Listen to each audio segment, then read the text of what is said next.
유라의 목소리는 빗소리에 섞여 서연의 귓가를 날카롭게 파고들었다. 마치 잘 벼린 유리 조각처럼 차갑고 잔인한 그 한마디가 서연의 심장을 그대로 꿰뚫었다. 거실 창밖으로는 서울의 밤이 거센 비에 흠뻑 젖고 있었다. 번개가 칠 때마다 잠시 드러나는 유라의 얼굴에는 경멸과 안도감이 기묘하게 뒤섞여 있었다. 쓰레기. 그 단어가 눅눅한 공기 중에 맴돌며 서연의 숨통을 조였다. 모든 것은 1시간 전 계모인 박 여사가 굳은 얼굴로 거실에 가족을 모으면서 시작되었다. 그녀의 손에는 낡고 빛바랜 약혼 서약서가 들려 있었다. 그것은 서연의 아버지가 돌아가시기 전 사업상 맺었던 오래된 약속이었다. 한씨 가문의 딸 하나를 상대 집안의 아들과 맺어준다는 이제는 아무도 기억하지 않는 맹세. 그리고 오늘 그 약속의 상대방이 나타났다. 문래동의 백호라고 하더구나. 사채업자라는데 꽤 악질인 모양이야. 박 여사의 말에는 어떠한 감정도 실려 있지 않았다. 그저 사실을 전달할 뿐이었다. 원래 약혼의 당사자는 유라였다. 집안의 대소사를 도맡아온 서연은 그 사실을 알고 있었다. 하지만 유라는 비명을 지르듯 소리쳤다. 미쳤어요. 엄마, 내가 어떻게 그런 깡패랑 결혼을 해요. 내 인생 망칠 일 있어요. 난 곧 있으면 민준 씨 집안이랑 정식으로 상견례도 할 거란 말이에요. 유라의 곁에 앉은 박 여사는 딸의 등을 부드럽게 쓸어주었다. 그 손길은 오직 유라에게만 허락된 다정함이었다. 박 여사의 시선이 천천히 마치 먹잇감을 고르듯 서연에게로 향했다. 그러니 서연아, 네가 가야겠다. 서연은 순간 제 귀를 의심했다. 집안의 온갖 꾸준히 일을 도맡고 아픈 엄마의 병원비를 벌기 위해 자신의 꿈이었던 패션 디자인 공부마저 포기한 채 밤낮으로 아르바이트를 해왔다. 하지만 이건 차원이 다른 문제였다. 이건 그녀의 인생 전부를 내던지라는 말과 같았다. 제가, 왜요? 가까스로 뱉어낸 목소리가 미세하게 떨렸다. 유라는 우리 집안의 희망이다. 곧 청담동 며느리가 될 아이야. 그런 애를 어떻게 시궁창 같은 곳으로 보낼 수 있겠니? 하지만 넌 다르지. 박 여사의 말은 비수보다 날카로웠다.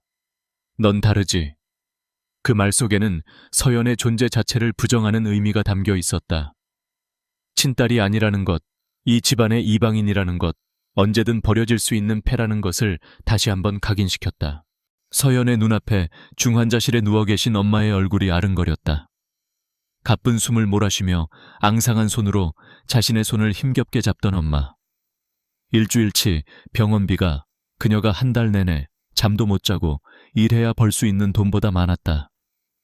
병원에서는 당장 내일까지 수술비를 마련하지 못하면 더는 손 쓸 수 없다고 최후 통첩을 해왔다. 박 여사는 서연의 약점을 정확히 파고들었다. 내 엄마 수술비, 그리고 앞으로 들어갈 모든 병원비. 네가 이 결혼을 하면 우리가 전부 해결해주마. 깨끗하게. 그것은 제안이 아니었다. 교묘하게 포장된 협박이었다. 서연의 가장 아픈 곳을 담보로 한 잔인한 거래였다. 서연의 입술이 파르르 떨렸다. 거절하고 싶었다. 이 부당한 희생을 받아들일 수 없다고 소리치고 싶었다. 하지만 엄마의 얼굴이 희미한 소독약 냄새가, 차가운 병실의 공기가 그녀의 목을 틀어막았다. 그때 유라가 경멸 어린 목소리로 쐐기를 박았다. 언니가 대신가? 그 쓰레기 같은 놈한테는 언니가 딱 어울리잖아. 서연은 천천히 고개를 들었다. 유라의 눈에는 승리감마저 어렸다. 박 여사는 만족스러운 미소를 짓고 있었다. 이 집안에서 자신은 언제나 이런 존재였다. 필요할 때 쓰고 거추장스러워지면 버려지는. 빗줄기는 더욱 거세졌다. 서연은 눈을 감았다. 모든 소음이 멀어지고 오직 심장이 쿵쿵하고 무겁게 떨어지는 소리만 들렸다. 그래, 내 인생이 시궁창에 버려진데도 상관없다. 엄마만 살릴 수 있다면. 알겠어요. 서연의 대답에 거실에는 잠시 정적이 흘렀다. 박 여사는 기다렸다는 듯 옷장에서 낡은 흰색 원피스 하나를 꺼내 그녀에게 던졌다. 결혼식 예복이라고 하기엔 너무나 초라하고 낡은 옷이었다. 마치 재물에게 입히는 수에 같았다. 이거 입고 지금 바로 가거라. 주소는 여기 있다. 종이 한 장이 그녀의 손에 억지로 쥐어졌다. 서울시 영등포구 물레동 3가 액색철강 골목 옥탑방. 서연은 아무 말 없이 옷을 갈아입었다. 화장대 앞에서 웃고 있는 유라의 사진이 눈에 들어왔다. 거울에 비친 자신의 모습은 유령처럼 창백했다. 핏기 없는 입술, 초점 없는 눈동자. 그녀는 더 이상 한서연이 아니었다. 이름 모를 깡패의 아내가 될 이름 없는 여자였다. 박 여사는 택시를 불러 그녀를 현관 밖으로 밀어냈다. 우산 하나 쥐어주지 않은 채였다. 차가운 빗물이 순식간에 그녀의 온몸을 적셨다. 택시에 올라타자 운전기사가 힐끗 그녀를 쳐다보았다. 이런 밤에 이런 차림으로 물레동의 낡은 공장지대로 가는 여자를 이상하게 생각하는 눈치였다. 차창 밖으로 화려한 강남의 불빛이 빠르게 스쳐 지나갔다. 마치 다른 세상의 이야기처럼 아득했다. 택시는 점점 어둡고 좁은 골목으로 접어들었다. 낡은 철공소와 페인트 가게들이 즐비한 곳. 비에 젖은 소의 냄새와 기름 냄새가 코를 찔렀다. 나왔습니다. 기사는 목적지에 차를 세우고도 한참 동안 그녀를 바라보았다. 동정인지 혹은 경고인지 모를 눈빛이었다. 서연은 말없이 요금을 치르고 차에서 내렸다. 그녀의 눈앞에는 녹슨 철제 계단이 위태롭게 달려있는 낡은 3층짜리 건물이 서 있었다. 주소지에 적힌 바로 그곳이었다. 옥탑방. 그녀가 앞으로 살아가야 할 신혼집이었다. 서연은 고개를 들어 꼭대기를 보았다. 어둠 속에서 희미한 불빛 하나가 새어나오고 있었다. 저곳에 그가 있다. 백호라는 남자. 서연은 심호흡을 했다. 차가운 빗물이 눈으로 흘러들어와 시야를 흐렸다. 이것이 눈물인지 빗물인지 분간할 수 없었다. 그녀는 한 손에 들린 박 여사가 억지로 쥐어준 값싼 조화 부케를 꽉 움켜쥐었다. 그리고 녹슨 철제 계단에 첫 발을 내디뎠다. 삐걱. 계단이 그녀의 무게를 이기지 못하고 비명을 질렀다. 한 걸음 한 걸음 올라갈수록 심장은 더 깊은 나락으로 떨어지는 것 같았다. 드디어 옥탑방의 낡은 철문 앞에 섰다. 문틈으로 담배 연기와 희미한 술 냄새가 새어나왔다. 서연은 떨리는 손을 들어 차가운 문고리를 잡으려 했다. 그 순간 문 안에서 거친 남자의 목소리가 들려왔다. 누구야? 서연의 심장이 멎는 것 같았다. 그녀는 입술을 깨물고 아주 작은 목소리로 대답했다. 저 오늘부터 여기서 살기로 한 사람이에요. 철컥하는 소리와 함께 낡은 철문이 안쪽으로 열렸다. 서연은 저도 모르게 숨을 멈췄다. 문틈으로 쏟아져 나온 희미한 백열등 불빛이 그의 실루엣을 그렸다. 남자는 문틀에 기대선 채 그림자 속에서 그녀를 내려다보고 있었다. 키가 컸다. 어깨는 다부지게 벌어져 있었고 낡고 늘어난 검은색 티셔츠 아래로 단단한 근육의 윤곽이 느껴졌다. 남자가 그림자 밖으로 한 걸음 걸어 나왔을 때 서연은 그의 얼굴을 제대로 볼 수 있었다. 날카로운 턱선, 오뚝한 콧날. 잘생겼다고 말할 수도 있는 얼굴이었지만 전체적인 인상은 위협적이었다. 무엇보다 그의 눈빛이 그랬다. 모든 감정이 거세된 듯 텅 비어 있으면서도 동시에 상대의 속을 꿰뚫어 보는 듯한 깊이를 담고 있었다. 왼쪽 눈썹 위에는 희미하지만 날카로운 흉터가 그늘을 드리우고 있었다. 그가 바로 백호였다. 남자는 비에 흠뻑 젖은 서연의 모습을 위아래로 한번 훑어보았다. 그 시선에는 어떠한 감흥도 호기심도 없었다. 마치 길에서 굴러다니는 돌멩이를 보는 듯한 무심함이었다. 손에 들린 조화 부케가 유난히 처량해 보였다. 당신이 대탄가? 그의 목소리는 낮고 건조했다. 서연은 입술을 달싹였지만 아무 말도 나오지 않았다. 대타. 그래, 나는 대타다. 한유라의 대타, 한서연. 그녀는 그저 고개를 작게 끄덕이는 것으로 대답을 대신했다. 남자는 별말 없이 몸을 돌려 안으로 들어갔다. 들어오라는 뜻인 듯했다. 서연은 잠시 망설이다가 차가운 빛 속에 계속 서 있을 수는 없어 조심스럽게 문턱을 넘었다. 안으로 들어서는 순간 퀴퀴하고 눅눅한 공기가 그녀의 폐부를 파고들었다. 담배 냄새, 먹다 남은 컵라면 냄새, 그리고 정체를 알 수 없는 시큼한 냄새가 뒤섞여 있었다. 내부는 생각했던 것보다 더 끔찍했다. 좁은 공간 여기저기에 옷가지들이 아무렇게나 벗어 던져져 있었고 작은 탁자 위에는 빈 소주병과 과자 부스러기들이 널려 있었다. 구석에는 미처 치우지 못한 쓰레기 봉투가 입을 벌리고 있었다. 여기가 앞으로 내가 살 곳이었다. 방은 저쪽이다. 남자는 턱짓으로 구석에 있는 작은 문을 가리켰다. 그리고는 소파에 털썩 주저앉아 탁자 위에 있던 담배를 집어물었다. 치익 라이터 켜는 소리가 유난히 크게 울렸다. 그는 서연에게 더는 관심이 없다는 듯 창밖을 보며 희뿌연 연기를 내뿜었다. 서연은 짐이라고 할 것도 없는 작은 가방을 든 채 그가 가리킨 방문을 열었다. 먼지 쌓인 작은 창문 하나가 전부인 창고나 다름없는 공간이었다. 낡은 매트리스 하나가 바닥에 덩그러니 놓여 있었다. 그녀는 가방을 내려놓고 매트리스 가장자리에 힘없이 주저앉았다. 모든 것이 현실감 없게 느껴졌다. 밖에서는 남자가 TV를 켰다. 시끄러운 예능 프로그램 소리가 방문을 비집고 들어왔다. 서연은 무릎에 얼굴을 묻었다. 눈물이 터져 나올 것 같았지만 이상하게 눈물조차 나지 않았다. 모든 감각이 마비된 것 같았다. 엄마 나 괜찮아. 괜찮을 거야.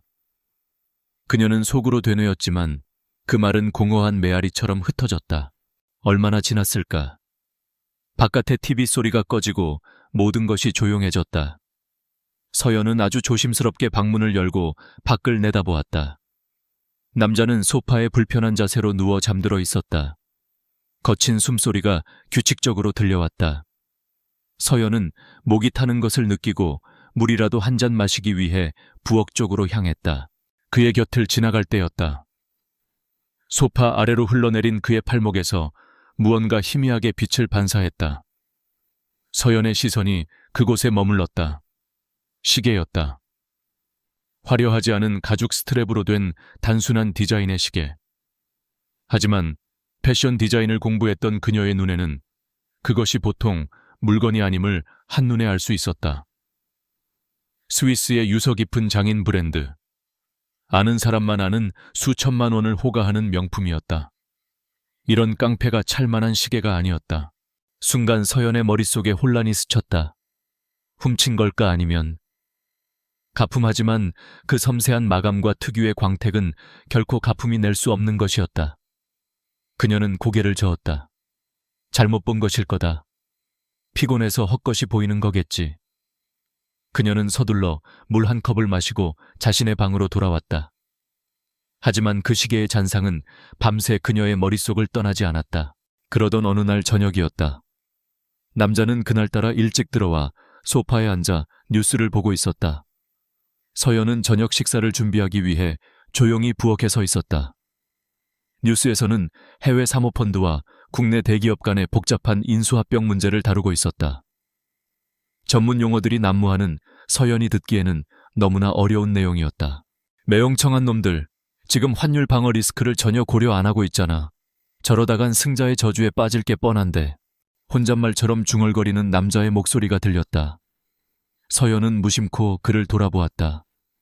그의 시선은 TV 화면에 고정되어 있었고 그 입에서 나온 말은 너무나 뜻밖이었다. 환율 방어 리스크 승자의 저주. 사채업자의 입에서 나올 법한 단어들이 아니었다. 그뿐만이 아니었다.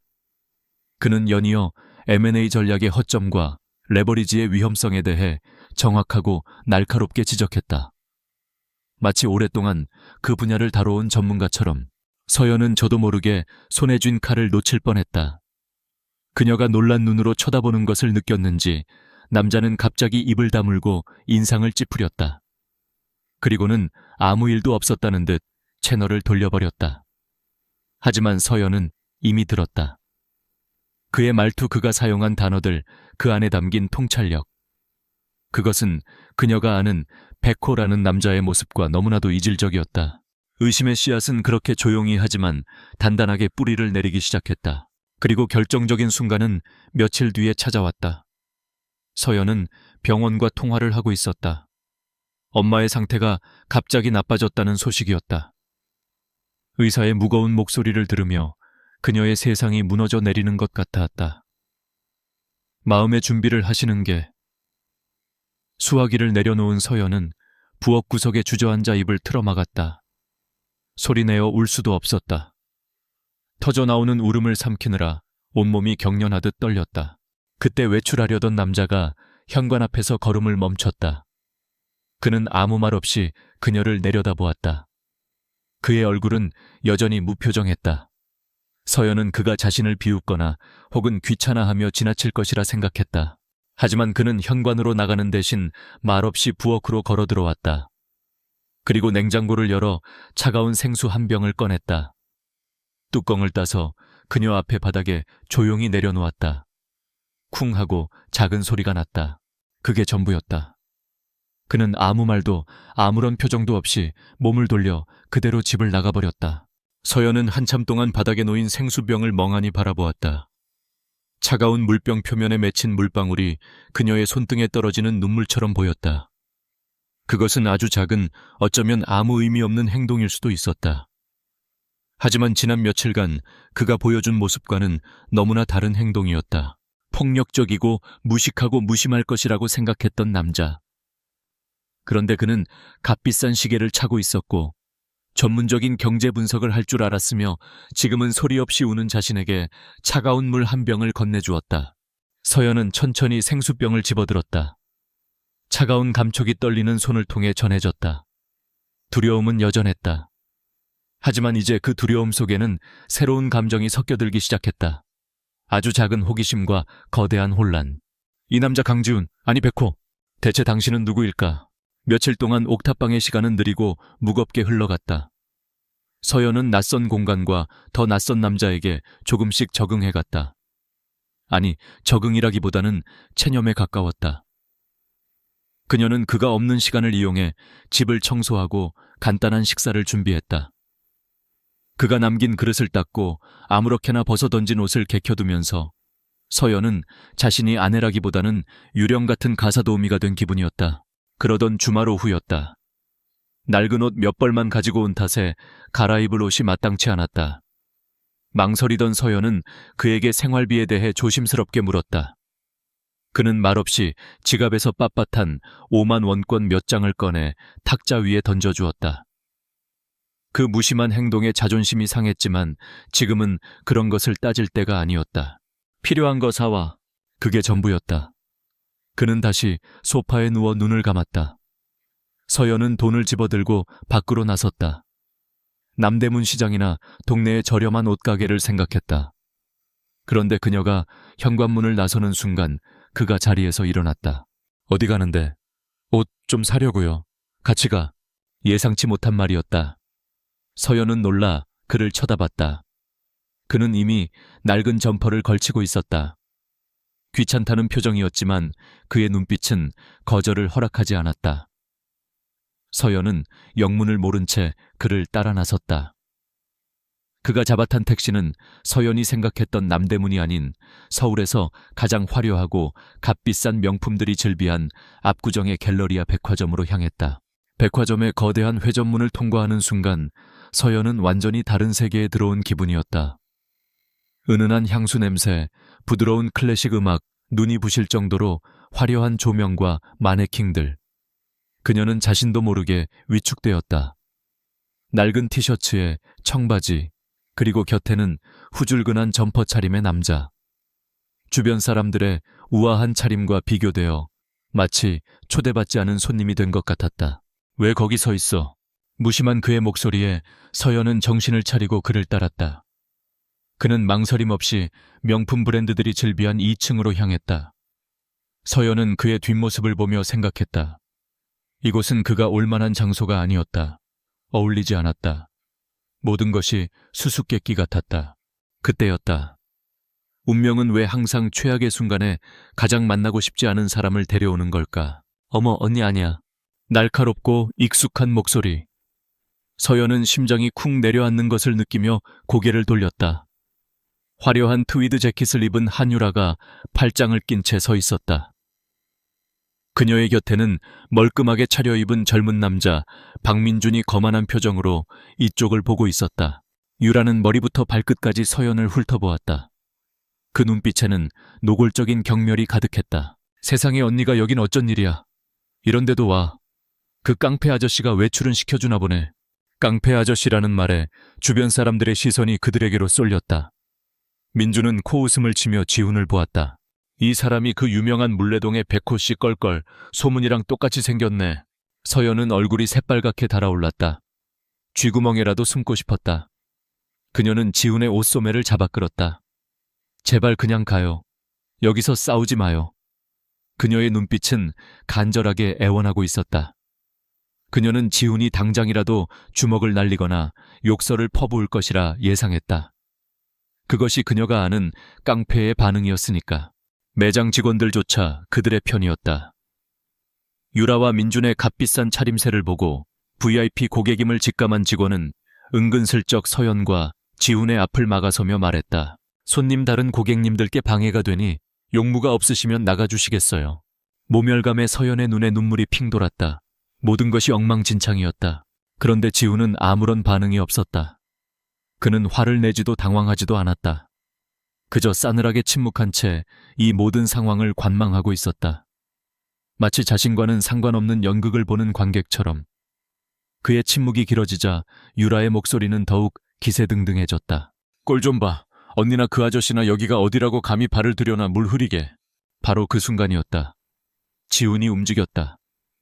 그는 유라와 민준을 완전히 무시한 채 매장 안으로 성큼성큼 걸어 들어갔다. 그리고 유라가 방금 전까지 만지작거리며 탐내던 마네킹이 입고 있던 가장 화려하고 비싼 실크 드레스를 손가락으로 가리켰다. 이거. 직원이 어리둥절한 표정으로 그를 보았다. 내 손님이 드레스는. 지훈은 직원의 말을 잘랐다. 그는 매장의 한쪽 끝에서 다른 쪽 끝을 턱짓으로 가리키며 낮고 조용한 목소리로 말했다. 하지만 그 목소리에는 이상한 무게감이 실려 있었다. 여기서부터 저기까지 전부 다 내 아내에게 입힐 거니까 사이즈 맞춰서 전부 포장해. 정적이 흘렀다. 직원은 물론이고 유라와 민준 그리고 서연마저도 자신의 귀를 의심했다. 직원이 가까스로 비웃음을 참으며 말했다. 손님 장난이 심하시네요. 여기 있는 옷들이 전부 얼마인지는 알고 하시는 말씀이세요. 지훈은 대꾸하지 않았다. 그는 주머니에서 낡은 지갑을 꺼냈다. 그리고 그 안에서 단 한 장의 카드를 꺼내 대리석 카운터 위에 소리 없이 올려놓았다. 검은색이었다. 아무런 무늬도 로고도 없는 오직 칠흑 같은 검은색 플라스틱 카드 한 장. 하지만 그것을 본 매장 매니저의 얼굴이 순식간에 새하얗게 질렸다. 방금 전까지 뒷짐을 지고 상황을 지켜보던 그는 거의 비명을 지르듯 달려나왔다. 그의 눈은 공포와 경외감으로 가득 차 있었다. 현대카드에서 발급하는 대한민국 상위 0.05%에게만 허락된 VVIP 카드. 연회비만 수천만 원의 한도라는 개념 자체가 없는 부와 권력의 상징, 더 블랙. 회 후장님 죄송합니다. 제가 미처 못 알아봤습니다. 정말 죄송합니다. 매니저는 거의 90도로 허리를 꺾어 절을 했다. 그의 등은 식은땀으로 축축했다. 회장님이라는 호칭에 유라와 민준의 얼굴은 그대로 굳어버렸다. 매장의 모든 직원들이 일사불란하게 움직이기 시작했다. 방금 전까지 서연을 내쫓으려던 직원은 거의 울상이 되어 그녀에게 달려와 연신 고개를 숙였다. 그렇게 며칠이 흘렀다. 두 사람 사이에는 거의 대화가 없었다. 남자는 아침 일찍 나가서 밤늦게 들어왔고 들어와서는 술을 마시거나 TV를 보다가 소파에서 잠들었다. 서연은 그의 눈을 피해 집안일을 하고 틈틈이 병원에 계신 엄마에게 전화를 걸었다. 그는 서연을 없는 사람처럼 대했고 서연 역시 그를 투명인간 취급하며 지냈다. 사모님 정말 죄송합니다. 어떤 디자인을 원하십니까? 저희가 전부 준비해드리겠습니다. 상황은 순식간에 역전되었다. 서연은 어안이 벙벙했다. 눈앞에서 벌어지는 일이 도무지 현실 같지 않았다. 그녀는 자신에게 연신 허리를 숙이는 직원들과 충격으로 입을 다물지 못하는 유라, 그리고 사색이 된 민준을 번갈아 보았다. 그리고 마지막으로 이 모든 상황의 중심에 서 있는 남자 지훈을 보았다. 그는 여전히 무표정했다. 마치 수억 원을 쓰는 것이 동네 가게에서 껌 한 통을 사는 것과 별반 다르지 않다는 듯. 그는 얼어붙은 서연에게 다가와 아까와 똑같은 무심한 목소리로 물었다. 대우 필요한 건 없어. 서연은 아무 대답도 할 수 없었다. 그녀는 그저 그를 멍하니 바라볼 뿐이었다. 잠시 후 그들은 백화점을 나섰다. 양손에는 값비싼 명품 쇼핑백이 가득 들려 있었다. 등 뒤로 망연자실한 표정의 유라와 겁에 질린 매니저의 모습이 보였다. 차가운 도시의 바람이 서연의 뺨을 스쳤다. 그녀는 자신의 옆에서 말없이 걷고 있는 남자의 옆 얼굴을 훔쳐보았다. 물레동의 깡패 백호, 그리고 방금 전 카드 한 장으로 대한민국에서 가장 비싼 백화점의 매니저를 무릎 꿇린 남자. 그 둘 사이의 간극이 너무나도 아득해서 서연은 현기증을 느꼈다. 옥탑방으로 돌아오는 택시 안공기는 숨 막힐 듯이 무거웠다. 서연의 무릎 위에는 그녀의 한평 남짓한 방 전체보다 더 비쌀지도 모르는 명품 쇼핑백들이 놓여 있었다.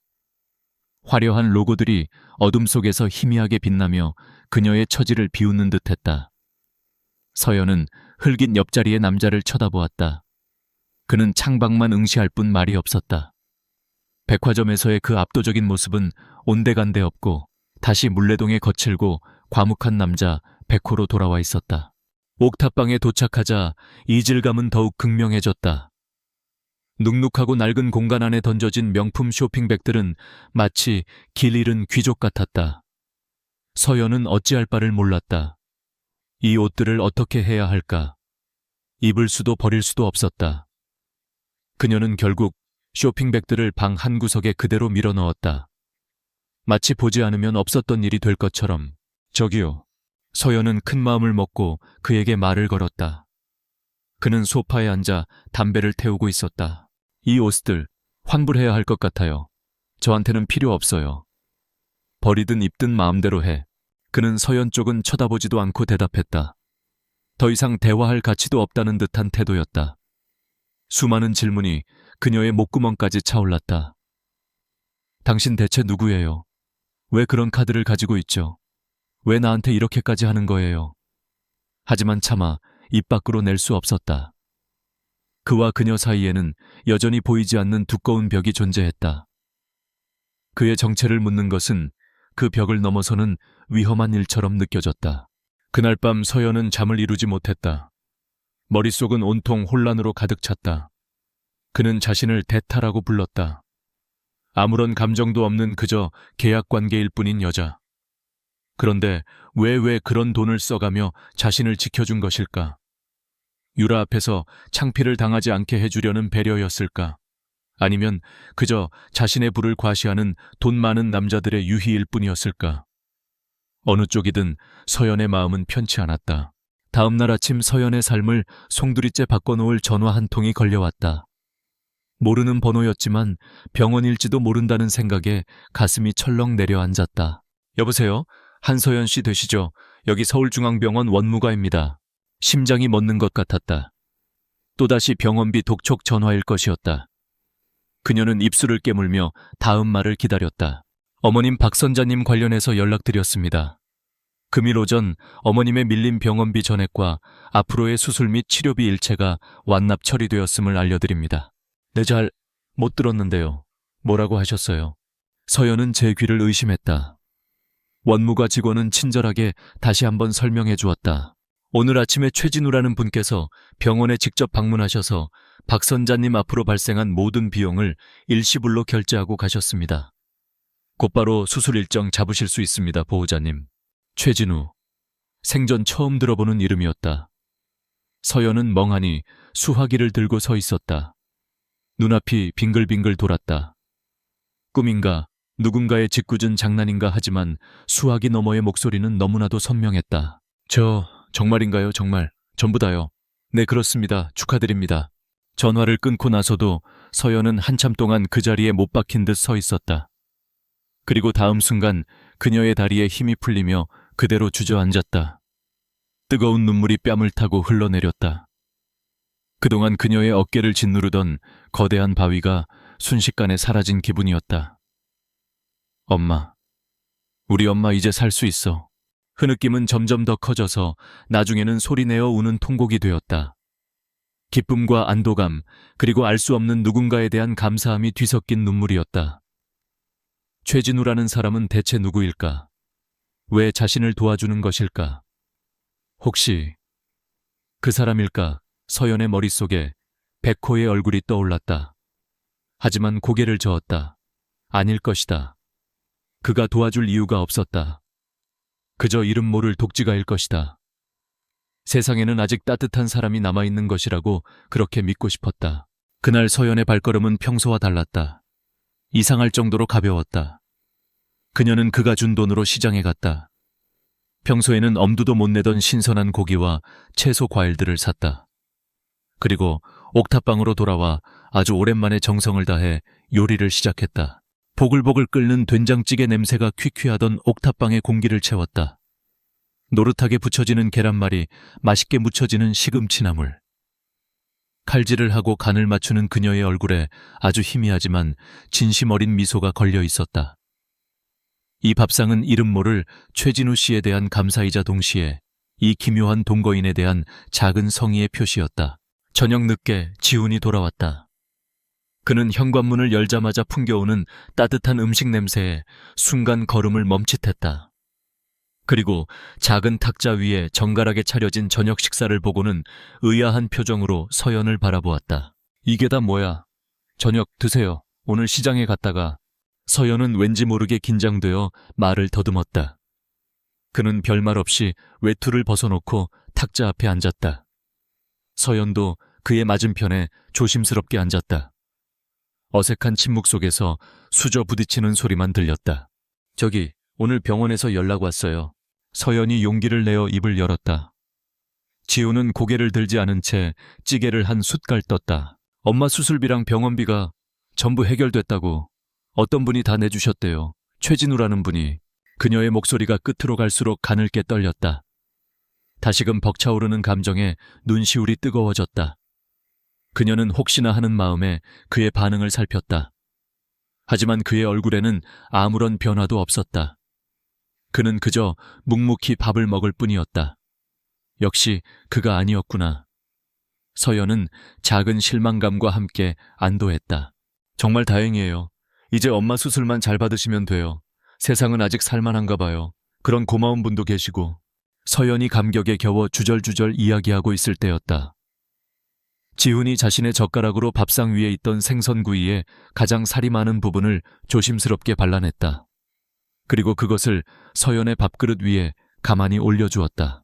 서연은 말을 멈추고 자신의 밥그릇 위에 놓인 따뜻한 생선살을 멍하니 바라보았다. 네오나 많이 먹어. 비쩍 말라가지고. 툭 하고 던지는 목소리는 여전히 무뚝뚝했다. 하지만 그 행동은, 그 말은 지난 며칠간 서연이 겪었던 그 어떤 일보다도 더 큰 충격으로 다가왔다. 어릴 적 아빠가 항상 자신에게 해주시던 행동이었다. 서연은 저도 모르게 눈물이 핑 도는 것을 느끼고 황급히 고개를 숙였다. 그날 저녁 식사는 그 후로 아무 말 없이 끝이 났다. 하지만 두 사람 사이를 감돌던 얼음장 같던 공기는 어느새 녹아내리고 없었다. 서연은 설거지를 하면서 흙이 소파에 앉아 TV를 보는 그의 뒷모습을 보았다. 두려움은 사라지지 않았다. 혼란스러움도 그대로였다. 하지만 이제 그 감정들 틈새로 아주 작고 따뜻한 무언가가 피어오르기 시작했다. 그것은 캄캄하고 긴 터널의 끝에서 비로소 발견한 희미하지만 분명한 빗줄기 같았다. 엄마의 수술은 성공적이었다.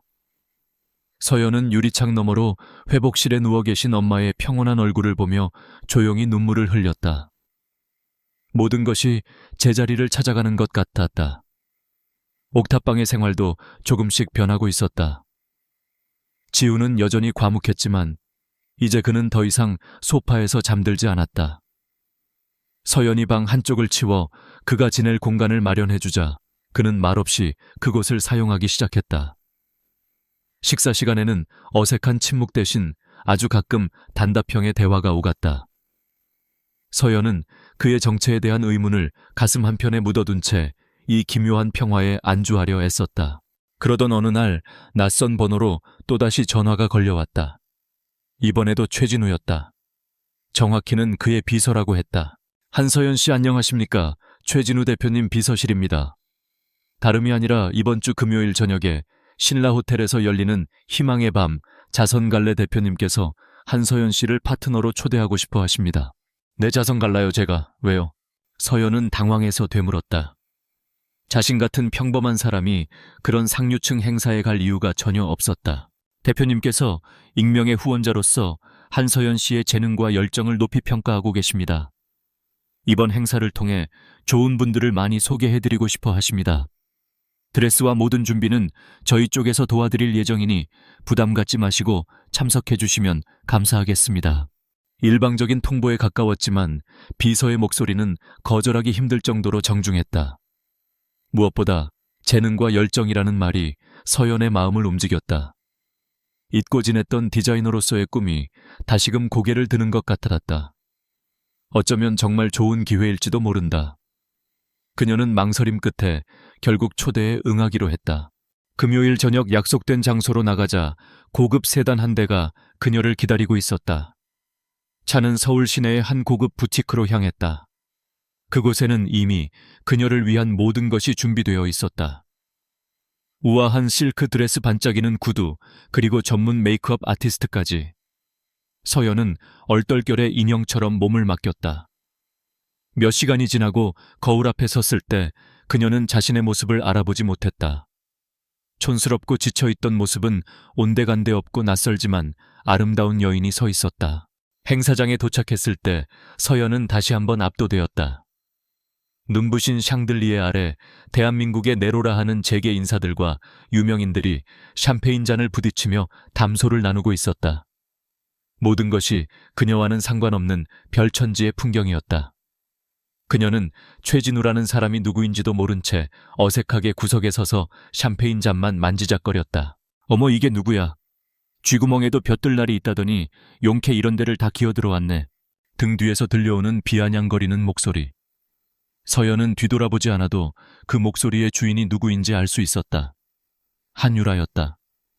그녀는 한껏 치장한 모습으로 지난번 백화점에서 함께 있던 박민준의 팔짱을 낀 채 서연을 비웃고 있었다. 연니, 그 드레스 어디서 빌렸어? 동대문 야시장에서 한참 발품 팔았나 봐. 꼴을 보니 누구 파트너로 온 것 같지는 않고 서빙 아르바이트라도 하러 왔나. 주변의 시선이 그들에게로 쏠렸다. 서연은 얼굴이 화끈거렸다.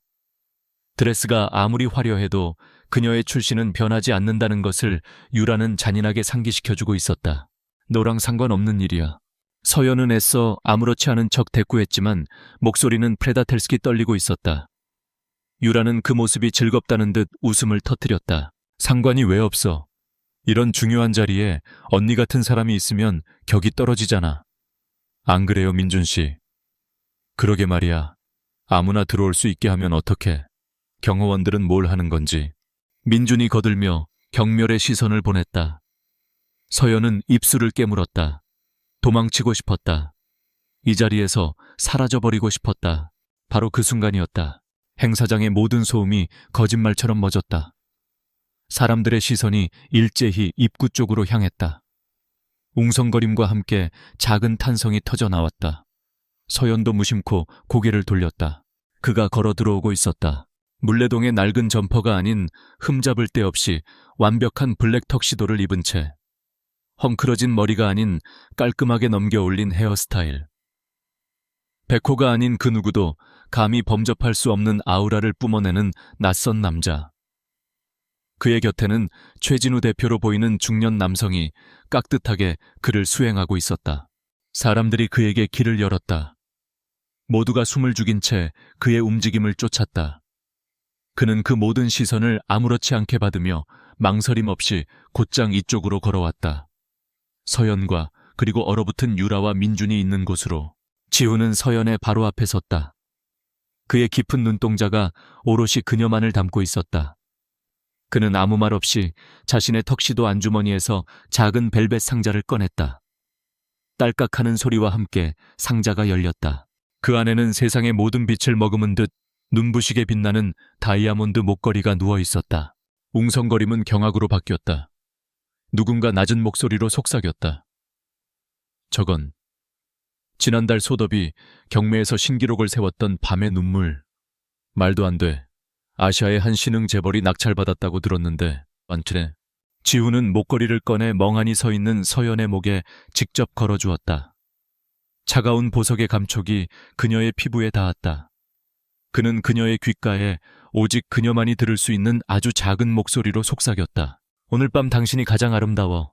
그리고는 몸을 돌려 사색이 된 유라와 민준을 싸늘하게 바라보았다.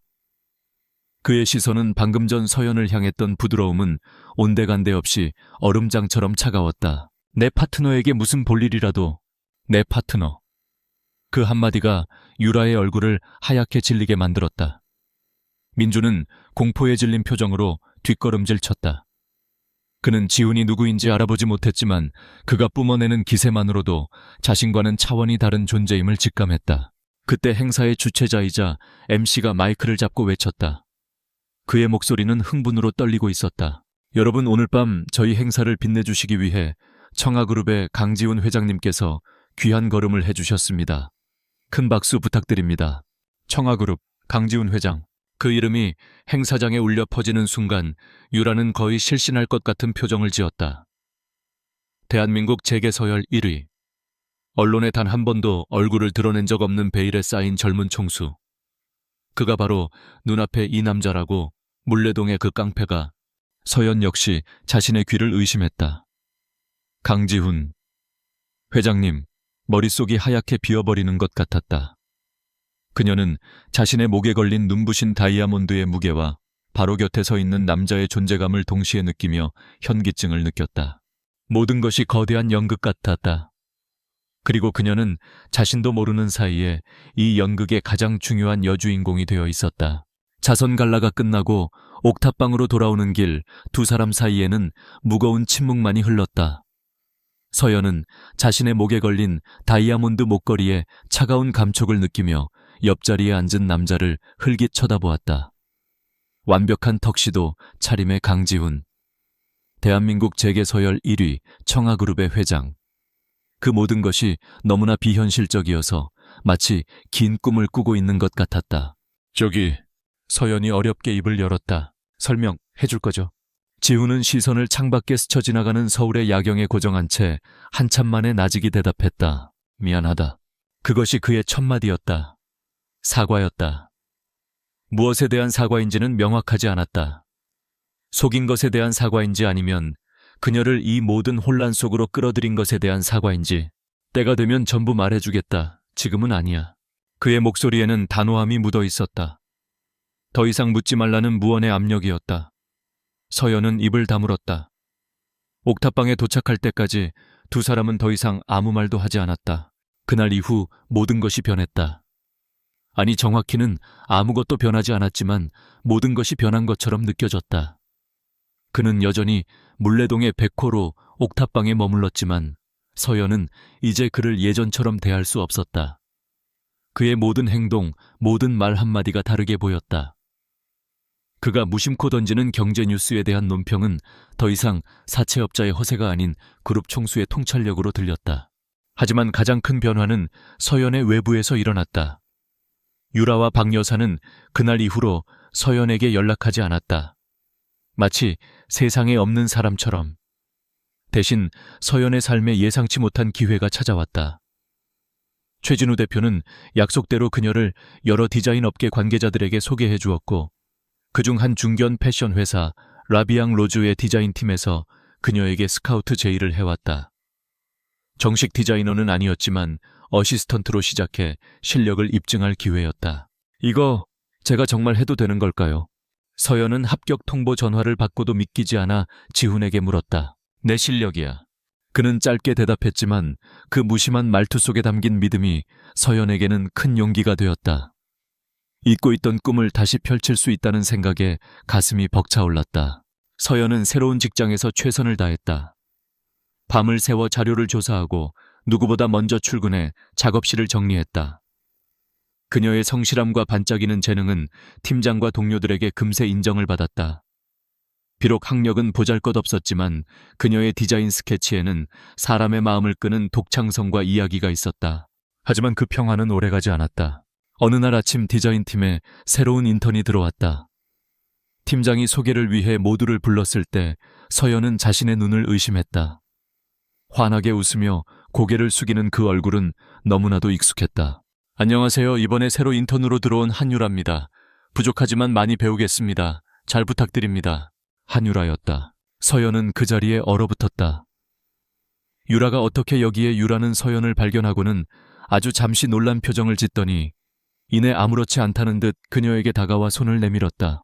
어머, 서연 언니도 여기 있었네. 세상 참 좁다. 우리 앞으로 잘 지내보자. 그 천진난만한 얼굴 뒤에 숨겨진 칼날을 서연은 똑똑히 볼 수 있었다. 동료들은 두 사람이 자매라는 사실에 놀라며 신기해했다. 하지만 서연은 등골이 서늘해지는 것을 느꼈다. 유라는 결코 우연히 이곳에 온 것이 아니었다. 유라의 목표는 명확했다. 그녀는 강지훈 회장의 파트너였던 서연을 짓밟고 그 자리를 빼앗고 싶어 했다. 그러기 위해서는 서연이 가진 유일한 무기 그녀의 재능을 먼저 파괴해야 했다. 유라는 겉으로는 살갑게 서연을 따랐다. 언니, 이건 어떻게 하는 거야? 역시 언니는 대단해라며 칭찬을 아끼지 않았다. 하지만 뒤에서는 교묘하게 서연을 고립시키기 시작했다. 동료들에게 서연의 불우한 가정사를 과장해서 떠벌리거나 서연이 학력이 낮다는 것을 은근히 무시하는 발언을 흘렸다. 당장 헬기 띄워 보안팀 최정예 인원 전원 무장 집합시켜. 모두가 숨을 죽였다. 대표는 서연을 향해 90도로 허리를 숙였다. 그의 목소리는 얼음처럼 차가웠다. 발표가 차에 시작되기도 전에 심사위원석에서 차가운 목소리가 터져 나왔다. 지금부터 전쟁이다. 매언저 한서연 씨에게 진심으로 사죄의 말씀을 드립니다. 회사는 사실관계를 제대로 확인하지 않고 섣부른 판단을 내려 한서연 씨의 명예에 큰 상처를 입혔습니다. 정말 죄송합니다. 서연은 머리가 깨질 듯한 통증과 함께 희미하게 의식을 되찾았다. 코끝을 찌르는 퀴퀴한 먼지 냄새 피부에 와닿는 차갑고 축축한 공기. 그녀는 천천히 눈을 떴다. 옥탑방에 도착했을 때 지훈이 소파에 앉아 그녀를 기다리고 있었다. 그는 평소보다 일찍 들어온 듯했다. 엉망이 된 그녀의 얼굴과 텅 빈 눈동자를 본 순간 그의 미간이 미세하게 찌푸려졌다. 눈앞에 보인 것은 낡고 거대한 폐공장의 내부였다. 깨진 유리창 사이로 석양의 마지막 붉은 빛이 비스듬히 들어와 공기 중에 부유하는 먼지들을 금가루처럼 비추고 있었다. 그녀는 차가운 의자에 몸이 밧줄로 묶여 있었다. 회의장은 충격으로 술렁였다. 대표는 이어서 대형 스크린에 어제 최진우가 보여주었던 모든 증거들을 띄웠다. 유라가 디자인을 훔쳐보는 CCTV 영상, 휴대폰 속 사진 서버 기록. 모든 진실이 만천에 공개되었다. 일어났나. 다음 날 아침 공모전 프레젠테이션이 시작되었다. 참가자들의 발표가 이어지고 드디어 유라의 차례가 되었다. 유라는 자신만만한 표정으로 단상에 섰다. 그림자 속에서 나직한 목소리가 들려왔다. 서연은 소리가 난 쪽으로 고개를 돌렸다. 고급스러운 가죽 의자에 한 남자가 다리를 꼬고 앉아 있었다. 강태만이었다. 그의 얼굴에는 여유로운 미소가 걸려 있었지만 그 눈빛은 뱀처럼 차갑고 이질적이었다. 아니야. 저건 조작된 거야. 여기가 어디죠? 나한테 왜 이러는 거예요? 무서운 일이야. 서연의 목소리는 공포로 가늘게 떨렸다. 유라는 비명을 질렀다. 하지만 그녀의 발악은 모든 증거 앞에서 초라할 뿐이었다. 동료들의 시선이 경악과 혐오로 바뀌어 그녀에게 꽂혔다. 곧 알게 될 거다. 내 조카님이 도착하기 전에 우리가 좀 더 흥미로운 이야기를 나눠볼까 해서. 한서연 씨. 강태만은 자리에서 일어나 그녀에게 천천히 다가왔다. 그의 구둣발 소리가 텅 빈 공장 안에 섬뜩하게 울려 퍼졌다. 따라서 회사는 한유라 씨를 오늘부로 해고 조치하며 회사 이미지 실추 및 저작권 침해에 대한 법적 책임을 물을 것임을 알립니다. 강지훈 그놈이 너한테는 뭐라고 하더냐? 자기가 물레동의 불쌍한 사채업자라고 하던, 아니면 사실은 모든 것을 가진 왕자님이라고 하던, 질문이라기보다는 사실을 확인하려는 듯한 낮고 차분한 목소리였다. 서연은 참고 있던 서름이 터져 나오는 것을 느끼며 차마 입을 열지 못하고 고개만 저었다. 그녀의 손에 들린 개인 물품 상자가 모든 것을 말해주고 있었다. 그는 서연의 턱을 거칠게 붙잡아 자신을 보게 만들었다. 바로 그 순간 유라의 휴대폰이 미친 듯이 울렸다. 박민준이었다. 어느 쪽이든 다 거짓말이야. 그놈은 네 인생을 망가뜨린 원수고 너는 그놈 때문에 여기 끌려온 거야. 모든 불행은 강지훈 그놈에게서 시작됐다고. 마감일이 다가올수록 서연의 디자인은 점점 더 완성도를 높여갔다. 특히 그녀가 가장 공들인 것은 메인 드레스의 독특한 어깨 장식이었다. 마치 밤하늘에 흩뿌려진 별들의 궤적을 형상화한 듯한 섬세하고 아름다운 자수 디자인이었다. 그것은 그녀의 디자인의 핵심이자 그녀만의 시그니처였다. 강태만은 광기 어린 눈빛으로 속삭였다. 그는 지훈이 도착하기 전에 서연의 정신을 먼저 무너뜨리고 싶었다. 한유라, 너 미쳤어. 너 때문에 우리 집안 다 망하게 생겼다고. 당장 꺼져. 다시는 내 눈앞에 나타나지 마. 내가 원래 결혼할 뻔했던 남자가 누군지 아나. 내 아들 같았던 조카 간구진이다. 재능 있고 심성도 착했던 아이였지. 그런데 강지훈 그 오만한 놈이 나타나 모든 것을 앗아갔어. 내게서, 그리고 우진이에게서. 지훈은 자리에서 일어나 그녀에게 다가왔다. 그는 더 이상 묻지 않았다. 대신 상자를 받아 내려놓고는 그녀의 어깨를 가만히 감싸 안았다. 예상치 못한 행동이었다. 그의 품은 단단하고 넓었다. 어색했지만 이상하게도 마음이 놓이는 온기였다. 서연은 그의 품에 얼굴을 묻고 아이처럼 흐느끼기 시작했다. 그는 마치 비극의 주인공처럼 읊조렸다. 전화기 너머로 들려오는 절규에 유라의 얼굴에서 마지막 핏기마저 사라졌다. 그녀는 다리에 힘이 풀려 그 자리에 주저앉았다. 모든 것을 잃었다. 사랑, 명예, 그리고 미래까지. 보안 요원들이 다가와 그녀의 양팔을 붙잡고 회의실 밖으로 끌고 나갔다.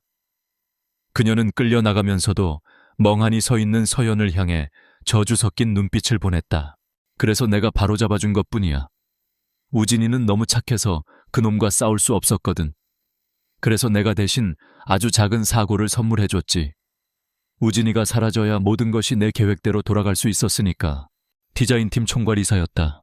서연은 숨을 쉴 수가 없었다. 눈앞의 남자가 아무렇지 않게 살인을 고백하고 있었다.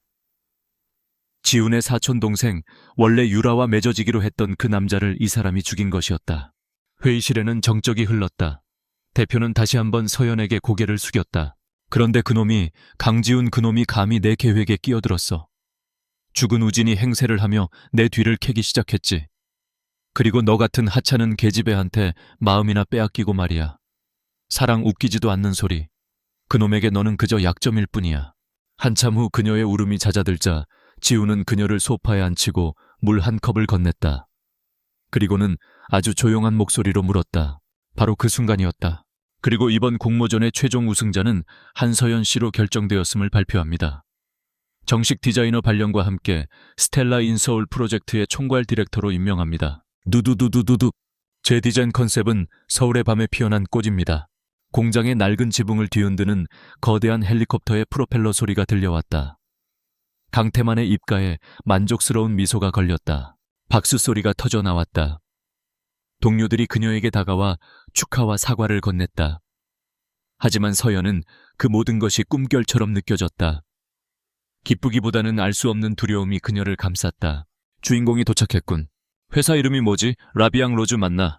잠시 후 공장의 거대한 철문이 굉음과 함께 열렸다. 석양을 등지고 한 남자가 안으로 걸어 들어왔다. 강지훈이었다. 그는 홀로 아무런 무장도 없이 들어왔다. 하지만 그의 전신에서는 모든 것을 집어삼킬 듯한 차가운 분노의 기운이 뿜어져 나오고 있었다. 그녀는 이제 똑똑히 알 수 있었다. 강지훈이라는 남자가 가진 힘의 크기를. 그는 단 하루 만에 한 사람의 인생을 나락으로 떨어뜨리고 다른 한 사람의 인생을 구원할 수 있는 사람이었다. 그가 자신을 위해 휘두른 그 거대한 힘 앞에서 서연은 자신이 과연 기뻐해야 하는 것인지 알 수 없었다. 그 거대한 날개 아래에서 받는 보호가 과연 축복이기만 한 것일까? 그의 시선은 오직 의자에 묶인 서연에게만 고정되어 있었다. 그녀의 창백한 얼굴과 눈가에 마르지 않은 눈물 자국을 본 순간 그의 눈빛이 검붉게 타올랐다. 방금 전 한유라 씨의 디자인과 핵심 포인트가 거의 동일한데 이게 어떻게 된 겁니까? 선배 디자이너로서 인턴의 아이디어를 도용한 겁니까? 서연 씨에게서 손떼. 유라가 떠난 후 서연의 회사 생활은 거짓말처럼 평온해졌다. 그녀를 향하던 의심의 눈초리들은 이제 존경과 약간의 경외감으로 바뀌어 있었다. 그녀가 바로 청아그룹 강지훈 회장이 직접 챙기는 사람이라는 소문이 파다하게 퍼진 덕분이었다. 서연은 그런 시선들이 부담스러웠지만 오직 자신의 실력으로 인정받기 위해 디자인에만 몰두했다. 스텔라 인 서울 프로젝트는 정식으로 론칭되었고 그녀는 밤낮을 가리지 않고 일에 매달렸다. 지훈의 목소리는 낮았지만 그 안에는 강철을 녹일 듯한 살기가 담겨 있었다. 서연은 눈물 젖은 눈으로 고개를 끄덕였다. 그는 더 이상 아무것도 묻지 않았다. 그는 휴대폰을 들고 베란다로 나갔다. 서연은 그의 뒷모습을 멍하니 바라보았다. 오, 우리 조카님, 오랜만이구나. 내 여자를 보니 반가운가 보지. 옥탑방의 풍경도 달라졌다. 그들의 공간에는 이제 대화가 존재했다. 하루 일과를 마치고 돌아온 서연이 프로젝트의 어려움을 토로하면 지훈은 무심한 척하면서도 핵심을 찌르는 조언을 툭툭 던져주었다. 그는 더 이상 자신의 이야기를 피하지 않았다. 물론 모든 것을 털어놓지는 않았지만 집안에 해결해야 할 골치 아픈 문제가 있다거나 믿었던 사람에게 배신당한 적이 있다는 식의 단편적인 이야기들을 통해 자신의 세계를 조금씩 보여주었다. 강태만은 즐겁다는 듯 웃으며 서연의 목에 차가운 칼날을 가져다 댔다. 서연은 저도 모르게 숨을 멈췄다. 그리고 마침내 결정적인 기회가 찾아왔다. 회사 창립 20주년을 기념하여 전 직원을 대상으로 한 내부 디자인 공모전이 열렸다. 1등 수상작은 다음 시즌의 메인 컬렉션으로 실제 제작되며 파격적인 상금과 함께 정식 디자이너로 승격되는 기회가 주어졌다. 한 걸음이라도 더 다가오면 이 예쁜 얼굴에 그림을 좀 그려줘야 할 거야. 서연은 그가 말하는 집안 문제가 상상할 수 없을 정도로 거대하고 위험한 것임을 어렴풋이 짐작할 뿐이었다. 그녀는 그가 왜 모든 것을 버리고 이런 누추한 곳에 숨어 지내야 하는지 궁금했지만 그가 스스로 말해줄 때까지 기다리기로 했다. 그들의 관계는 더 이상 단순한 계약이나 동거가 아니었다. 서로의 상처를 말없이 보듬어주는 기묘하지만 단단한 유대감이 생겨나고 있었다. 지우는 그 자리에 우뚝 멈춰섰다. 그는 주먹을 단단히 쥐었다. 손톱이 손바닥을 파고들어 피가 배어 나왔지만 고통을 느낄 수 없었다. 초해진 후 라비앙 로즈, 오늘 있었던 내부 디자인 공모전 관련된 모든 자료 1시간 안에 내 책상 위로 올려. CCTV 서버 기록 관련된 모든 인간들 신상까지 지금 당장. 원하는 게 뭐야? 간단해. 네가 가진 모든 것. 하지만 그들이 쌓아 올린 위태로운 평화 아래 거대한 폭풍이 조용히 몸을 일으키고 있었다. 강태만은 손짓했고 그의 수하가 서류 뭉치와 펜 하나를 들고 지훈의 앞에 내려놓았다. 주식 양도, 계약서 경영권 포기각서, 해외 자산 이전 동의서.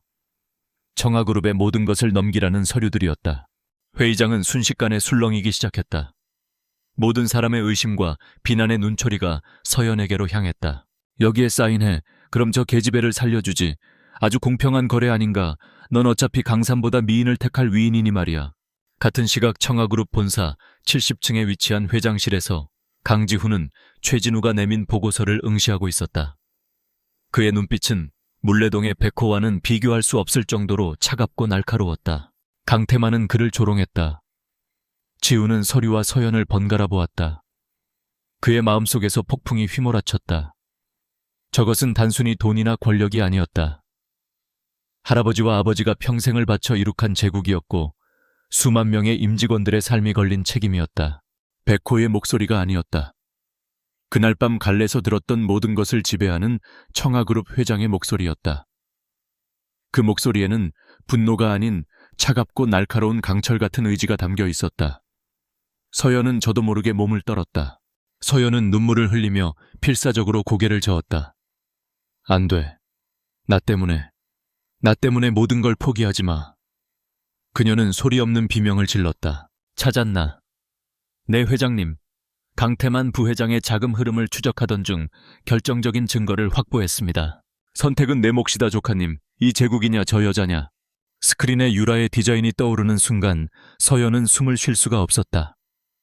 전체적인 실루엣은 달랐지만 가장 핵심적인 포인트, 어깨에서부터 가슴으로 이어지는 그 자수 디자인이 서연의 별의 궤적과 소름 끼치도록 닮아 있었다. 아니, 그냥 베낀 수준이 아니었다. 교묘하게 몇몇 디테일만 바꾼 명백한 표절이었다. 강태만은 칼날에 힘을 주었다. 서연의 하얀 목에 붉은 선이 그어지며 피 한 방울이 흘러내렸다. 최진우가 태블릿 화면을 넘겼다. 그곳에는 1년 전 지훈의 사촌 동생인 간구진이 교통사고로 사망하기 바로 전날 거액의 돈이 사고를 위장한 트럭 운전사의 차명 계좌로 흘러들어간 내역이 떠 있었다. 그리고 그 자금의 출처는 강태만 부회장이 관리하는 유령 회사의 계좌였다. 그것을 본 순간 지훈의 눈빛이 흔들렸다. 그 모든 망설임과 갈등이 한순간에 사라졌다. 제국은 다시 세울 수 있다. 하지만 서연은 그녀는 단 하나뿐이었다. 그녀를 잃으면 모든 것이 의미가 없었다. 전화를 끊고 돌아온 그는 다시 평소의 백호로 돌아와 있었다. 그는 천천히 테이블로 걸어갔다. 그리고 망설임 없이 펜을 집어들었다. 우진이의 차량 블랙박스 마지막 영상입니다. 사고 직전 트럭이 명백하게 중앙선을 넘어 의도적으로 돌진하는 장면입니다. 경찰은 졸음운전으로 종결했지만 안 돼, 하지마, 제발. 아닙니다. 이건 제가 먼저 디자인한 겁니다. 서연의 애원이 텅 빈 공장 안에 울려 퍼졌다. 지훈의 턱선이 단단하게 굳어졌다. 모든 조각이 맞춰지고 있었다. 유라의 집안과 원래 혼담이 오갔던 사람은 죽은 사촌 동생 우진이었다. 우진의 죽음으로 공석이 된 자리를 자신이 백호라는 이름으로 대신 들어갔던 것이다. 그리고 그 죽음의 배후에는 처음부터 호시탐탐 그룹을 노리던 숙부 강태만이 있었다. 하지만 지훈은 그녀를 돌아보지 않았다. 그는 서류의 첫 장에 자신의 이름을 적기 시작했다. 아무 걱정 말고 그냥 좀 쉬어. 다 괜찮아질 거니까. 깡지헌. 이제 끝낼 때가 됐군. 펜이 종이에 스치는 소리가 죽음처럼 고요한 공간을 갈랐다. 한 장 또 한 장. 그는 모든 서류에 막힘없이 서명해 나갔다. 강태만의 얼굴에 탐욕스러운 승리의 미소가 번져갔다. 모든 것이 그의 계획대로 되어가고 있었다. 청아그룹은 이제 그의 것이었다. 마감 전날 밤 서연은 최종 스케치와 작업 지시서를 완성하고 잠시 자리를 비웠다. 너무 피곤해서 잠시 바람이라도 쐬고 오려는 생각이었다. 그녀의 책상 위에는 그녀의 모든 노력이 담긴 포트폴리오가 놓여 있었다. 마지막 서류의 서명이 끝나는 순간 지훈은 펜을 내려놓았다. 지훈의 목소리에 서늘한 분노가 서려 있었다. 다 했다. 이제 서연 씨를 풀어줘. 그의 말에는 이상한 확신이 담겨 있었다. 서연은 그 말을 믿어야 할지 두려워해야 할지 알 수 없었다. 그저 지친 몸을 소파에 기댄 채 눈을 감았다. 물론이지, 난 약속은 지키는 사람이야. 한편 청아그룹 부회장실. 강태만은 자신의 책상 앞에 서 있는 비서의 보고를 들으며 와인잔을 천천히 돌리고 있었다. 강태만은 의기양양하게 웃으며 부하에게 턱짓했다. 부하가 서연을 묶은 밧줄을 풀기 시작했다. 모든 것이 끝난 것 같았다. 지훈은 모든 것을 잃었고 강태만은 모든 것을 얻었다. 서연은 필사적으로 항변했지만 아무도 그녀의 말을 믿어주지 않았다. 유라는 옆에서 눈물을 글썽이며 말했다. 바로 그때 지훈이 나직이 입을 열었다. 그의 목소리는 이상할 정도로 차분했다. 강지훈 회장이 최근 1년 전 간구진군의 교통사고 기록을 재조사하고 있는 것으로 확인됐습니다. 최진우 실장을 통해 당시 담당 형사까지 접촉한 정황이 있습니다. 언니가 대신 가. 그 쓰레기 같은 놈한테는 언니가 딱 어울리잖아. 안 그래, 엄마? 그 시각 서울의 밤은 누군가에게는 휴식을, 누군가에게는 심판을 준비하고 있었다. 뭐냐? 강태만의 눈이 가늘어졌다. 올 것이 왔다고 생각했다. 그동안 숨죽이고 있던 어린 호랑이가 드디어 이빨을 드러내기 시작한 것이다. 1년 전 오늘 우진이가 죽어가면서 마지막으로 남긴 말이 뭔지 아십니까? 유라는 어젯밤 서연의 디자인을 훔쳐본 뒤 밤새도록 자신의 디자인에 그 요소를 녹여냈던 것이다. 그리고 서연보다 먼저 발표 순서를 잡았다. 강태만은 잠시 멈칫했다. 지우는 희미하게 웃으며 그의 눈을 똑바로 쳐다보았다. 그 계집애는 한서연이라는 디자이너. 계속 회장과 옥탑방에서 함께 지내고 있습니다. 최근에는 회사에서 능력을 인정받아 프로젝트를 총괄하는 등 회장의 신임이 매우 두터운 것으로 보입니다. 형을 믿는다고 했습니다. 그리고 숙부님을 용서하지 말라고도 했죠. 다음 날 아침 라비앙 로즈의 사무실은 평소와 다름없이 분주했다. 유라는 은근슬쩍 동료들의 동정을 즐기고 있었다. 서연이 없으니 속이 다 후련했다. 그런데 오전 10시가 되자 회사가 발칵 뒤집혔다. 그 말이 끝나는 순간 공장 바깥에서 수십 개의 서치라이트가 한꺼번에 터져 나오며 깨진 창문들을 통해 내부를 대낮처럼 밝혔다. 동시에 귀를 찢을 듯한 사이렌 소리가 사방에서 울려 퍼지기 시작했다. 강태만의 입가에 비릿한 미소가 걸렸다. 호랑이를 잡으려면 먼저 그 새끼를 잡아야지. 그는 와인잔을 내려놓고 결심한 듯 말했다. 가장 아픈 곳을 찔러야 제 아무리 강한 놈도 무릎을 꿇는 법이다. 강태만의 얼굴에서 미소가 사라졌다. 전 정말 몰랐어요. 언니가 제 아이디어를 그렇게, 어떻게 저한테 이럴 수가 있어요. 강태만의 얼굴이 경악으로 일그러졌다. 사이렌 소리는 점점 더 가까워지고 있었다. 그는 속았다는 것을 깨달았다. 이 모든 것이 강지훈이 파놓은 함정이었다. 준비시켜. 아주 조용하고 깨끗하게. 이 어린 놈이 청아그룹의 법무팀과 감사팀 직원들이 들이닥친 것이다. 그들은 대표이사에게 긴급 면담을 요청했고 회의실 문은 굳게 닫혔다. 무슨 일이냐며 웅성거리던 직원들 사이로 유라는 불안한 기색을 감추지 못했다. 분노의 이성을 잃은 강태만은 마지막 발악을 했다. 그는 방금 풀려나 비틀거리는 서연의 머리채를 거칠게 잡아채고 아까 떨어뜨렸던 칼을 다시 주워 그녀의 목에 겨누었다. 그날 오후 서연은 외근을 마치고 회사로 복귀하던 중이었다. 새로운 원단 샘플을 확인하고 돌아오는 길 그녀의 휴대폰이 울렸다. 엄마를 돌봐주는 간병인이었다. 다들 꼼짝 말라고 안 그러면 이 계집의 목을 그어버릴 테다. 밤낮으로 디자인에 몰두했다. 옥탑방의 작은 책상에서 수백 장의 스케치를 그리고 동대문 시장을 샅샅이 뒤져 가장 어울리는 원단을 찾아다녔다. 그녀의 열정을 지켜보던 지우는 아무 말 없이 그녀가 밤늦게까지 작업할 때면 따뜻한 차 한 잔을 책상 위에 놓아주곤 했다. 그 순간 공장의 모든 입구와 창문이 동시에 깨지며 검은 복장의 경찰 특공대원들이 쏟아져 들어왔다. 수십 개의 붉은 레이저 포인터가 일제히 강태만의 미간과 심장을 겨누었다. 서연 씨 큰일 났어요. 어머님이 갑자기 호흡 곤란을 일으키셔서 지금 막 응급실로 옮겼어요. 빨리 와보셔야 할 것 같아요. 총과 칼을 버리고 투항하라. 이건 경고가 아니다. 같은 시각 유라의 남자친구인 박민준의 아버지 PK건설의 박 회장은 비명을 지르고 있었다. 아침 개장과 동시에 PK건설의 주가가 폭락하기 시작했다. 그리고 몇 분 뒤 비서가 거의 울상이 되어 보고했다. 지우는 서연에게서 한시도 눈을 떼지 않았다. 그의 눈빛은 차가웠지만 그 안에는 서연을 안심시키려는 듯한 미세한 온기가 담겨 있었다. 서연의 심장이 철렁 내려앉았다. 머릿속이 하얗게 비었다. 그녀는 다급하게 택시를 잡았다. 숙부님, 이제 끝났습니다. 닥쳐 내 놈 때문에 내 모든 계획이 망가졌어. 이 계집애와 함께 지옥에나 가버려. 완벽한 연기였다. 모든 상황은 서연을 파렴치한 표절범으로 몰아가고 있었다. 그녀는 자신의 꿈과 명예가, 자신의 모든 것이 한순간에 산산조각 나는 것을 무력하게 지켜볼 수밖에 없었다. 강태만이 칼을 쥔 손에 힘을 주는 순간 지훈이 움직였다. 그는 바람처럼 달려들어 강태만의 손목을 낚아채고 정확하고 무자비한 동작으로 그의 팔을 꺾었다. 뚜둑하는 뼈 부러지는 소리와 함께 강태만의 손에서 칼이 떨어져 나갔다. 이어지는 지훈의 발길질에 강태만은 비명을 지르며 바닥에 나뒹굴었다. 모든 것이 눈 깜짝할 사이에 일어났다. 기사님, 서울중앙병원 응급실로 최대한 빨리 가주세요. 제발요. 특공대원들이 달려들어 강태만과 그의 수하들을 제압했다. 지우는 그 모든 혼란을 뒤로한 채 그 자리에 주저앉아 떨고 있는 서연에게 다가갔다. 그는 그녀를 묶고 있던 남은 밧줄을 풀어주고 자신의 재킷을 벗어 그녀의 어깨를 감싸주었다.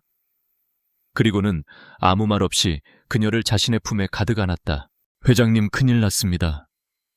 청아그룹 측에서 저희와 진행하던 모든 프로젝트 계약을 일방적으로 파기하겠다고 통보해왔습니다. 이유도 설명해주지 않습니다. 서연은 그의 단단한 가슴에 얼굴을 묻고 참았던 울음을 터뜨렸다. 공포와 안도감, 그리고 지난 시간의 모든 서름이 한꺼번에 북받쳐 올랐다. 지우는 그녀의 등을 부드럽게 쓸어주며 괜찮다고, 이제 다 끝났다고 속삭였다.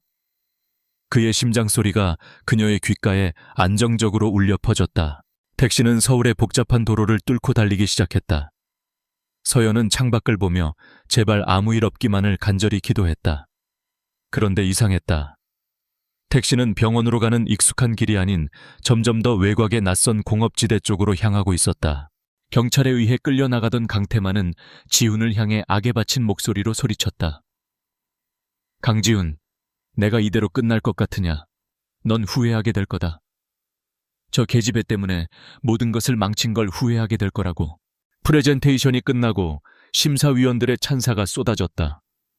특히 독특한 자수 디자인에 대한 칭찬이 자자했다.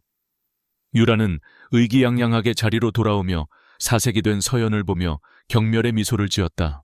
하지만 지우는 돌아보지 않았다. 그의 세상에는 오직 품 안에 있는 서연뿐이었다. 기사님, 이쪽 길이 아닌데요. 그 후의 일들은 꿈처럼 지나갔다. 서연은 병원에서 간단한 검사를 받고 지훈의 진짜 집으로 향했다.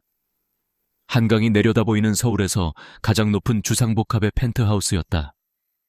옥탑방과는 비교도 할 수 없는 차갑고 광활한 공간이었다. 수조 원 규모의 프로젝트였다. 그것이 사라지면 PK건설은 하루아침에 무너질 수도 있었다. 박 회장은 사색이 되어 청아그룹 회장실에 전화를 걸었지만 연결조차 되지 않았다. 서연은 통유리창 앞에 서서 서울의 야경을 내려다보았다. 방금 전까지 겪었던 끔찍한 일들이 마치 다른 세상의 일처럼 아득하게 느껴졌다. 그때 지훈이 따뜻한 차 한 잔을 들고 그녀의 곁으로 다가왔다. 서연이 불안한 목소리로 묻자 운전기사가 백미러를 통해 그녀를 쳐다보았다. 그의 눈빛은 차갑고 공허했다. 이제 전부 말해줄게. 회의실 문이 닫히는 순간 서연의 세상도 함께 닫혔다. 그녀는 멍하니 자신의 자리에 돌아와 짐을 챙기기 시작했다. 주변 동료들의 시선이 등 뒤에 아프게 와서 박혔다. 동정경멸, 그리고 약간의 호기심이 뒤섞인 눈빛들. 방금 전까지 그녀의 재능을 칭찬하던 사람들은 이제 그녀를 파렴치한 표절범으로 보고 있었다. 그는 아주 오랫동안 모든 이야기를 털어놓았다. 자신보다 먼저 회장의 후계자로 지목되었던 사촌 동생 간구진, 어릴 적부터 자신을 질투하고 시기했던 숙부 강태만, 우진의 갑작스러운 죽음과 그 배후에 숙부가 있을 것이라는 의심, 그리고 진실을 파헤치기 위해 우진과 약혼 관계였던 유라에게 접근하고자 백호라는 가짜 신분을 만들고 물레동으로 숨어들었던 모든 계획을. 교의 다 왔습니다, 손님. 오늘 숙부님께 사인했던 서류들은 전부 가짜였어. 이미 법무팀과 협의해서 함정을 파놓은 거였지. 펜에는 녹음 기능과 위치 추적 장치가 내장되어 있었고. 그는 서연의 손을 조심스럽게 잡았다. 하지만 널 위험에 빠뜨렸어. 내 복수심 때문에 널 미끼로 사용한 거나 다름없어. 정말 미안하다.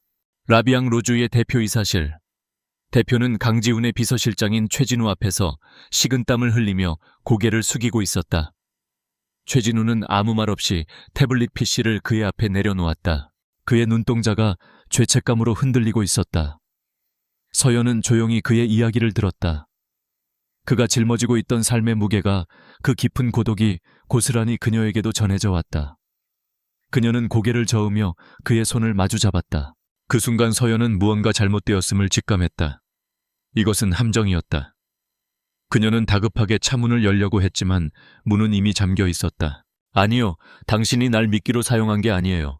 당신은 날 구하러 와줬어요. 모든 걸 버릴 각오를 하고서. 그녀가 자리를 비운 사이 사무실에 몰래 남아있던 유라가 어둠 속에서 나타났다. 그녀는 서연의 책상으로 다가가 망설임 없이 포트폴리오를 펼쳤다. 그리고 서연의 디자인을 자신의 스마트폰 카메라로 꼼꼼하게 촬영하기 시작했다.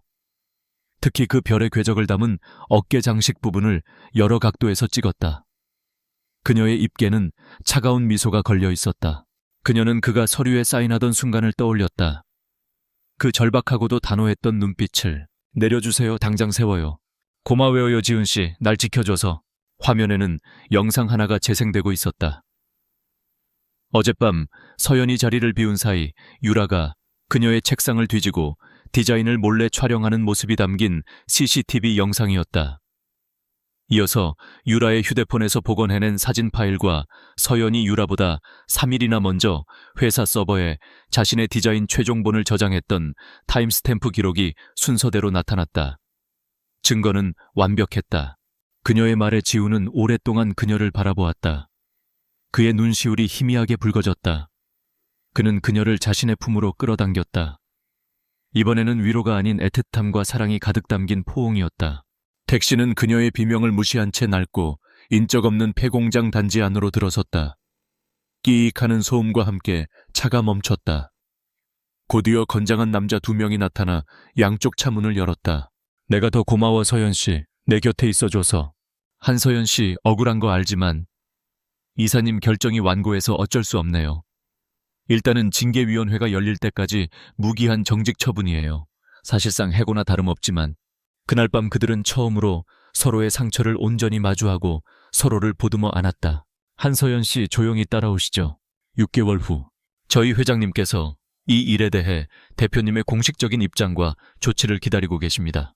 서울의 패션 중심지 가로수길에 작은 부티크 하나가 문을 열었다. 간판에는 스텔라 인 서울, 스텔라 인 서울이라는 이름이 반짝이고 있었다. 오늘은 한서연 디자이너의 첫 번째 개인 브랜드 셔케이스가 열리는 날이었다. 서연은 필사적으로 저항했지만 여자의 힘으로는 역부족이었다. 한 남자가 꺼내든 손수건이 그녀의 입과 코를 막았다. 달콤하면서도 역한 약품 냄새. 서연의 의식은 빠르게 희미해져 갔다. 눈이 감기기 직전 그녀의 머릿속에 마지막으로 떠오른 얼굴은 옥탑방에서 자신을 기다리고 있을 남자 지훈의 얼굴이었다. 쇼장하는 업계 관계자들과 기자들로 발 디딜 틈이 없었다. 쇼가 시작되고 모델들이 그녀가 디자인한 옷을 입고 런웨이를 걷기 시작했다. 그녀의 디자인은 지난 6개월간의 이야기를 담고 있었다. 차가운 도시의 어둠 속에서도 희망을 잃지 않고 마침내 자신만의 빛을 발하는 별. 디자인은 강렬하면서도 섬세했고 절망적이면서도 아름다웠다. 곧이어 서연의 차례가 되었다. 그녀는 떨리는 손으로 자신의 포트폴리오를 들고 단상에 섰다. 스크린에 그녀의 디자인 스텔라 인 서울이 떠올랐다. 쇼의 피날레 서연이 무대 위로 올라섰다. 쏟아지는 스포트라이트와 박수갈채 속에서 그녀는 더 이상 위축되거나 두려워하지 않았다.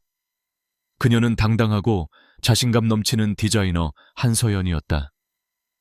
객석 한편에서 건강을 되찾은 그녀의 어머니가 손수건으로 눈물을 훔치고 있었다. 청아그룹 회장실. 지훈은 막 강태만 부회장의 비리를 폭로할 마지막 증거 서류에 서명을 마친 참이었다. 이제 이 서류를 이사회에 제출하기만 하면 모든 것이 끝난다. 그는 무거운 마음을 털어내려 서연에게 전화를 걸었다. 오늘은 일찍 들어가서 그녀가 만든 따뜻한 된장찌개를 먹고 싶었다. 그리고 쇼장의 가장 뒤쪽 어두운 곳에 지훈이 서 있었다. 그는 청아그룹 회장이 아닌 그저 사랑하는 여자의 성공을 자랑스럽게 지켜보는 한 남자로서 그 자리에 있었다. 그의 입계는 따뜻한 미소가 걸려 있었다. 최진우의 목소리는 정중했지만 그 안에는 거부할 수 없는 압력이 담겨 있었다.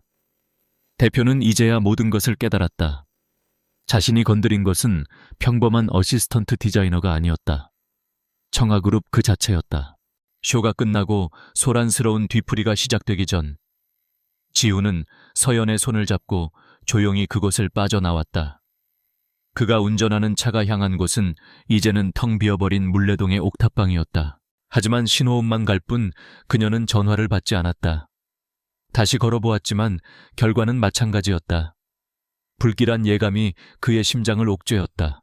그는 즉시 최진우에게 연락했다.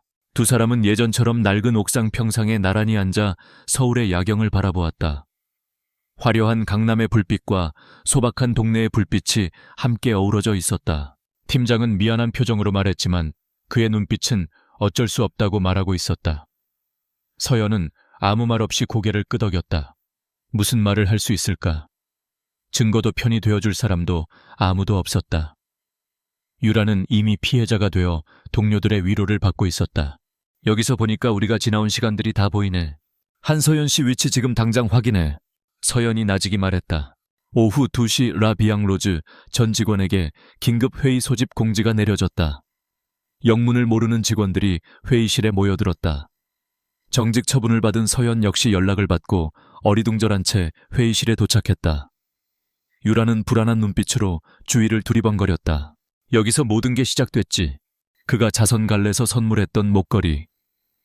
밤의 눈물에는 혹시 모를 사태에 대비한 초소형 위치 추적 장치가 내장되어 있었다. 잠시 후 최진우에게서 다급한 목소리로 연락이 왔다. 지훈이 그녀의 손을 잡으며 대답했다. 그는 주머니에서 작은 상자를 꺼냈다. 그 안에는 갈래서 보았던 화려한 다이아몬드 목걸이가 아닌 작고 소박하지만 맑게 빛나는 다이아몬드 반지가 들어있었다.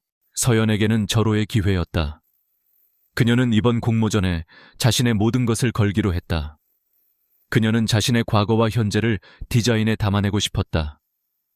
시궁창 같은 현실 속에서도 희망을 잃지 않는 차가운 도시의 밤하늘을 수놓는 별처럼 고고하게 빛나는 여성.